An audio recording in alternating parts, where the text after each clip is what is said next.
Dans les déserts, c'est là où Dieu va te faire passer à l'école de la foi. Je parle, ça c'est le 6e point. Et 7, le désert fait référence également à la croix. C'est là où je vais vous expliquer quelque chose. Je répète pour ceux qui écrivent. Je dis, lorsqu'on parle du désert, je parle de traverser du désert. Traverser le désert. Je dis, on fait référence, 1, aux épreuves. 2, aux tribulations. 3, aux persécutions. 4, aux souffrances. 5, au combat. 6, à l'école de la foi. Parce que ta foi doit être éprouvée. Et 7, on fait également référence à la croix. À la croix. Croix comme croix.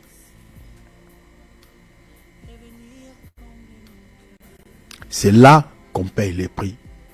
Si tu es appelé au salut, tu connaîtras tout ce que je viens de dire ici. Tu n'échapperas jamais. Tu n'échapperas pas. Tu vas les connaître. Retenez ce que je vous dis, cher enfant de Dieu. Si tu es appelé au salut, tu veux suivre le Seigneur, cher enfant de Dieu, tu vas connaître tout ce que je viens de vous dire ici. Je ne vous mens pas, je jure au nom de votre Dieu et mon Dieu aussi.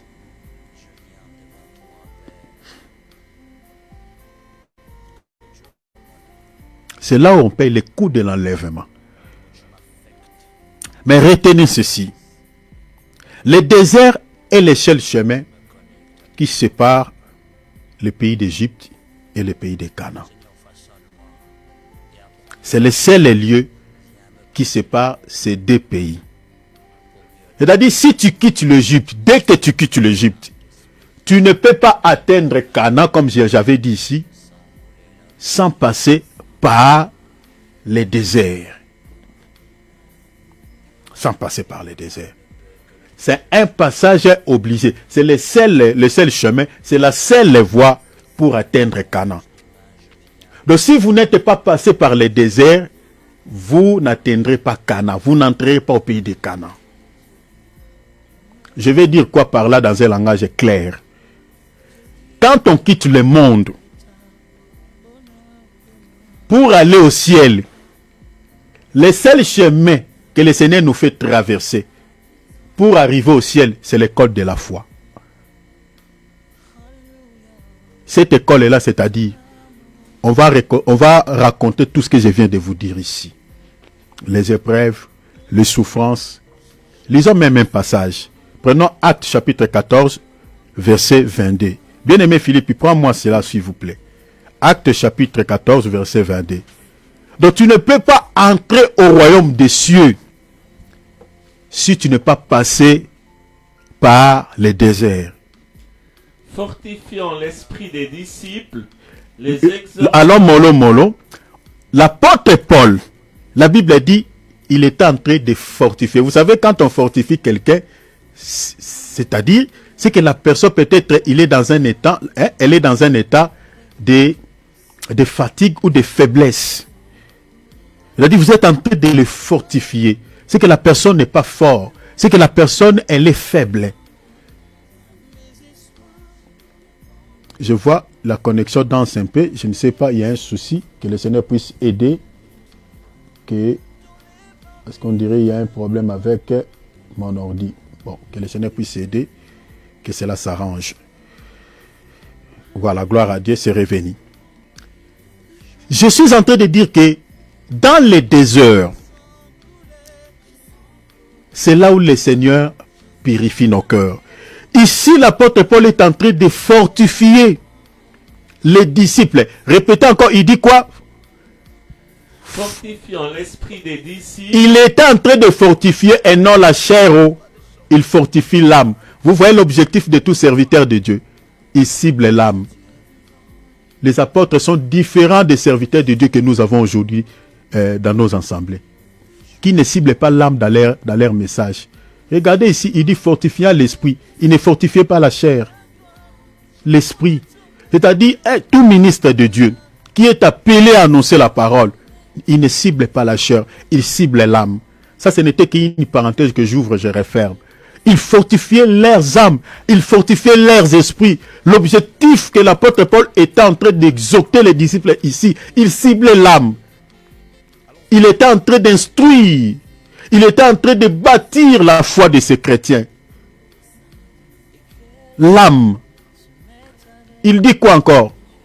Et disant que c'est par beaucoup de tribulations Il disait quoi? pour entrer dans le royaume de Dieu. C'est par beaucoup. Oh mon Dieu. Ce n'est pas paix. Ce n'est pas paix. Il dit c'est par beaucoup de tribulations. Qu'il nous faut quoi? Qu'il nous faut. Regarde, on utilise le verbe. Il nous faut entrer dans le royaume de Dieu. On utilise le verbe falloir. On dit qu'il nous faut.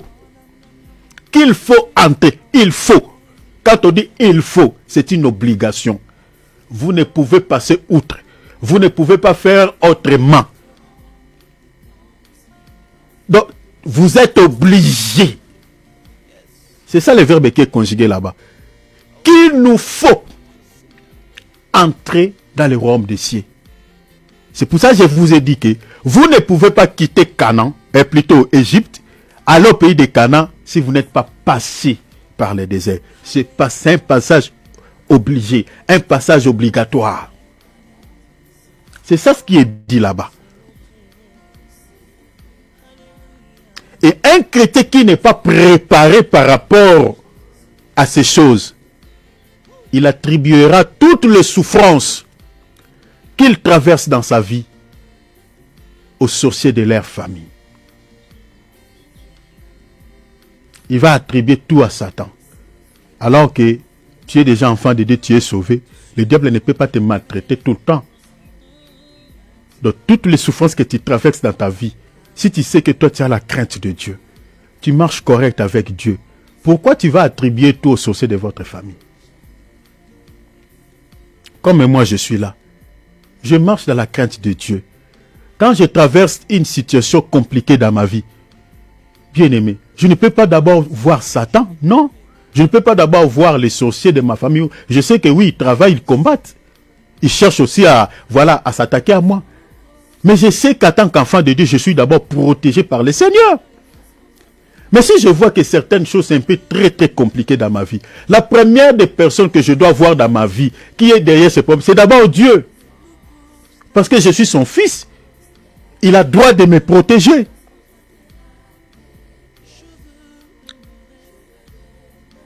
Au fait, j'ai droit qu'il me protège. Regardez par exemple notre bien-aimé Job. Regardez Job avant l'attaque de Satan. Qui protégeait sa vie? C'était le Seigneur.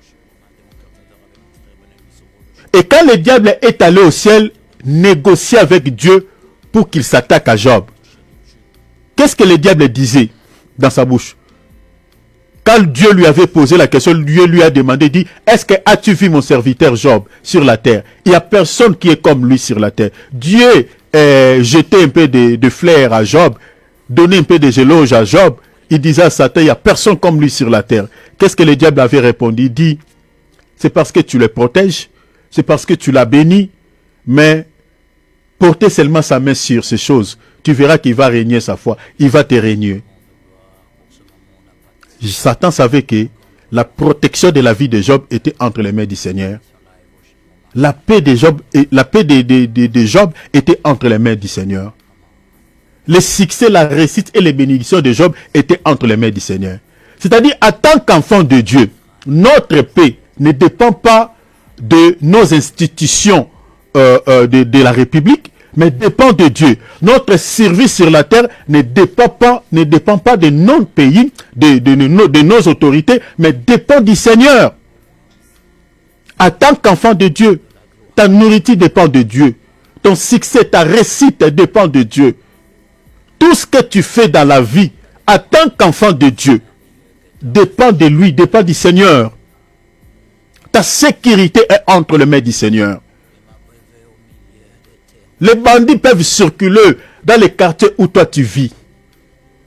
Mais toi, rassure-toi que ta sécurité est entre les mains de Dieu. Ils peuvent entrer dans certaines maisons, mais chez toi, ils n'entreront pas. Parce que Ta sécurité, c'est entre les mains du Seigneur. C'est ça, Job.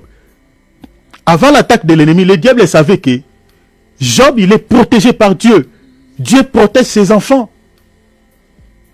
Mais regardez, du moment où Dieu a enlevé sa protection, il a permis à Satan de pouvoir toucher la vie de celui-ci. Bien-aimé, regardez ce que le diable avait fait. Il a touché sa finance. Il a touché ses richesses. Il a touché son mariage. Il a touché sa santé. Tel que nous sommes là, mes bien-aimés, parmi tout ce qui était arrivé dans la vie de Job, il y a certains parmi nous ici, ils sont pleinement dedans aussi. Hein? Ils ont des problèmes de finances, ils ont des problèmes, les mariages, c'est compliqué. Il y a des turbulences. La santé, il y a certains parmi nous qui vivent une portion de ce qui s'était passé dans la vie de Job. Mais avant d'attribuer cela aux sorciers de votre famille, pose-toi d'abord la question, parce que je vous avais dit ici que les attaques et les épreuves ont la même couleur. Pourquoi? Parce que celui qui nous attaque, c'est le diable. Mais dans les épreuves, celui qui nous éprouve, c'est aussi le diable. Mais ce n'est pas en fait le diable, mais c'est Dieu qui se cache derrière celui-ci. Parce que derrière les épreuves de Job, c'était Dieu. C'est-à-dire, il y avait Satan entre Job et Dieu. Donc Dieu a utilisé Satan pour éprouver Job. C'est-à-dire, dans les épreuves, Dieu peut utiliser aussi les sorciers de votre famille. Dieu peut utiliser aussi votre tante là qui est dans la sorcellerie, votre oncle là qui est dans la sorcellerie. Parce que Dieu n'agit pas dans le mal. Dieu ne fait que du bien. C'est-à-dire, si Dieu veut nous éprouver, veut nous faire traverser dans les épreuves, il utilise toujours les diables. Regardez même l'église de Smyrne. Le Seigneur a dit quoi? Je sais que Satan va t'éprouver. Attendez, j'aimerais bien aimer Philippe, prenez-moi ça. Apocalypse chapitre 2, verset 10. L'église de Smyrne était, le Seigneur avait dit, tu seras éprouvé par les diables. C'est-à-dire, dans les épreuves, le Seigneur utilise toujours l'ennemi. Utilise toujours le diable. Mais maintenant, il faut avoir le discernement. Parce que si tu as la vie de la crainte de notre Seigneur, tu marches dans la crainte de Dieu. Et que tu commences à vivre certaines réalités qui n'étaient pas avant dans votre vie. Avant d'attribuer tout directement à Satan, la personne que tu vas d'abord voir dans ta vie, c'est le Seigneur. Parce que le diable ne peut pas te toucher s'il ne reçoit pas la permission à Dieu. Satan dont je parle ici, je parle même de ces sorciers-là dans votre famille. S'il ne reçoit pas l'autorisation auprès du Seigneur. Lis mon frère s'il te plaît. Ne crains pas de ce que tu vas souffrir. Ne crains pas, vous voyez, on parle de la souffrance. C'est ça le désert. La souffrance, les tribulations. Pourquoi? On dit quoi? Voici le diable jette. Le diable, il va faire quoi? En prison. Il va jeter quelques-uns de vous en prison. Pourquoi? Afin que vous soyez éprouvés. Vous voyez? Afin que vous soyez éprouvés. Donc vous voyez ici, derrière cette épreuve, c'est le diable qui se cache. Continuez. Et vous aurez une tribulation. On parle encore de tribulation. De 10 jours. Mais le Seigneur dit quoi? Sois fidèle jusqu'à la mort. Ma sœur, mon frère, restez fidèle jusqu'à la mort. Peu importe la situation ou la circonstance que tu es en train de traverser dans votre vie, restez fidèle à Jésus jusqu'à la mort. C'est-à-dire, si cette maladie-là ou cette situation-là, le Seigneur permettra qu'elle reste toujours attachée à toi, que c'est par cette situation que tu vas quitter la terre. Restez fidèle à Jésus. Je connais un enfant de Dieu, un homme qui était vraiment une bonne personne. Cet homme-là, c'était un homme bien. Il a laissé même de bons témoignages parce qu'il est déjà mort. Il était malade et il priait le Seigneur. C'est quelqu'un vraiment qui craignait Dieu. Il a prié beaucoup. Il priait beaucoup. Mais après quelques temps, le Seigneur a permis qu'au travers de cette maladie, qu'il soit mort. Et jusqu'au dernier, à la dernière minute, ce monsieur n'a jamais régné sa foi. Regardez ici ce que le Seigneur dit à l'église de Smyrne. Restez fidèles jusqu'à la mort. C'est-à-dire, le diable peut vous tuer physiquement, mais ne régnez pas votre foi. Parce qu'il tuera la chair. Mais après, il ne fera rien d'autre. C'est ça ce que le Seigneur dit. Il ne tuera pas vos âmes. La vie chrétienne, ce n'est pas du bon chic, bon genre, comme on nous avait prêché. Entrer au ciel, ce n'est pas... Vous savez, souvent en Europe, ici, je suis désolé, ce n'est pas tous les pasteurs blancs, mais je vois souvent dans les églises des pasteurs européens, j'ai remarqué souvent ça.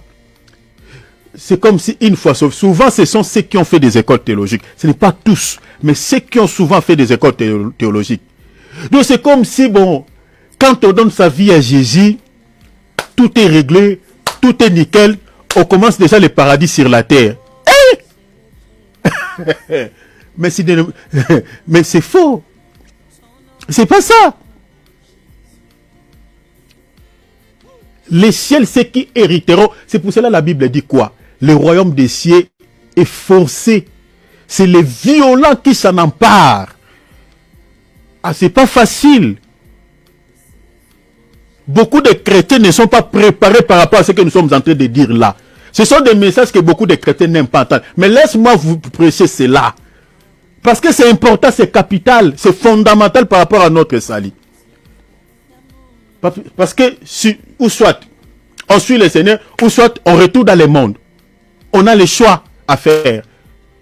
Mais si nous voulons suivre le Seigneur, il faut écouter ce genre de messages. Sauver pour du bon. Mais bien aimé, c'est de n'importe quoi.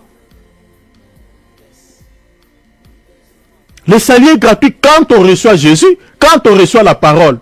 Mais attendez, il y a le désert. Il y a l'école de la foi.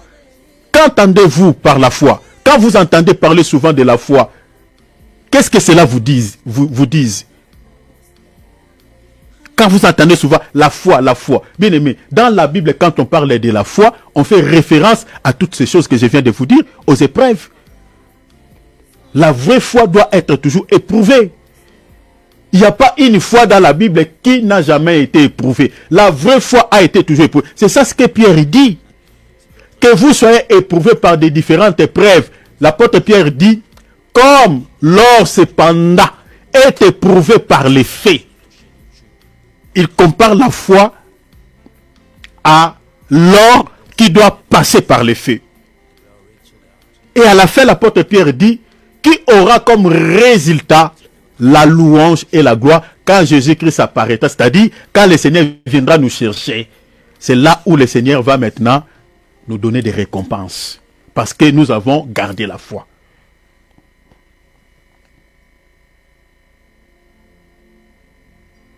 Les déserts, ce n'est pas facile. Mais il faut rester fidèle comme Jésus a dit à l'église de Smyrne. Que tu sois malade à bonne santé, n'insulte pas Dieu. Que tu aies de l'argent, que tu manques d'argent, n'insulte pas Dieu.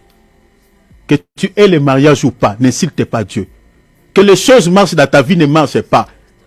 Dis à Jésus toujours que Seigneur, je t'aime. Paul, il a dit dans Romains chapitre 8. Si vous lisez à partir du verset, je crois 36 comme ça. Il dit, rien ne peut me séparer de l'amour de Christ. Ni la mort, ni la vie.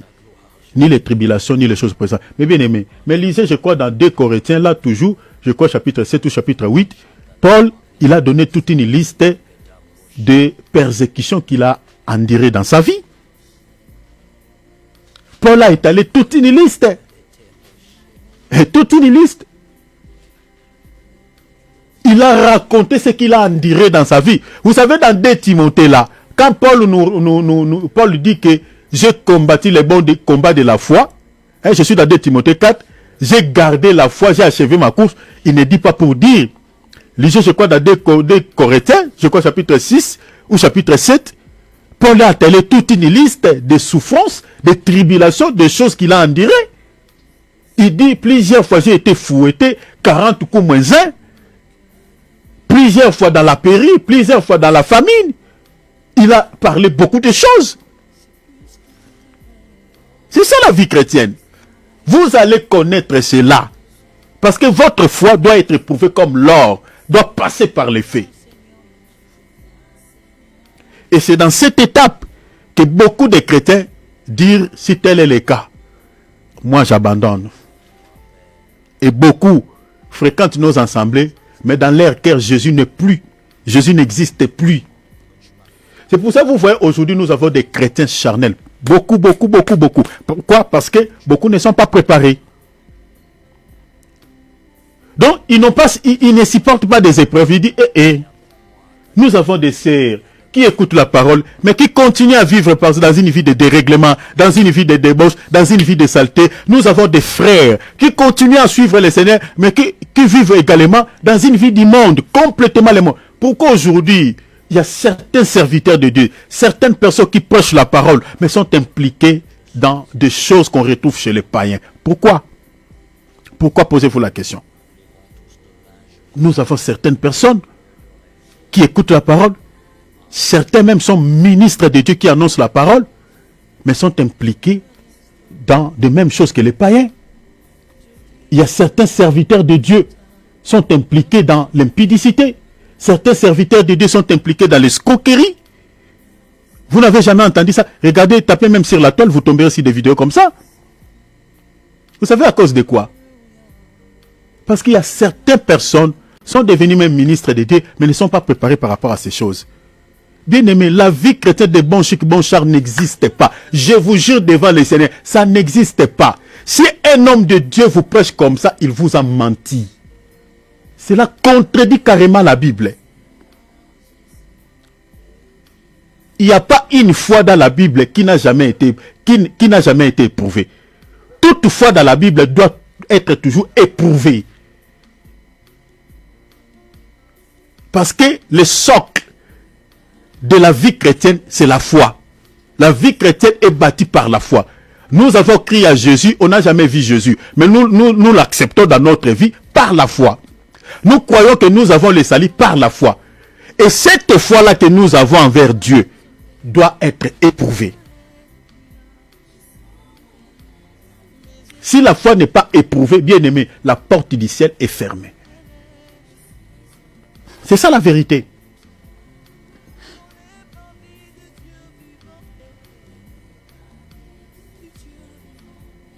Regarde, je lis Nombre. Nombre 21, verset 8 à 9. Je vais vous expliquer que dans les déserts, il y a aussi les salis. Dans les déserts, il y a aussi la mort de l'agneau. Mais attendez, je vais vous expliquer l'agneau ici, dans une autre dimension.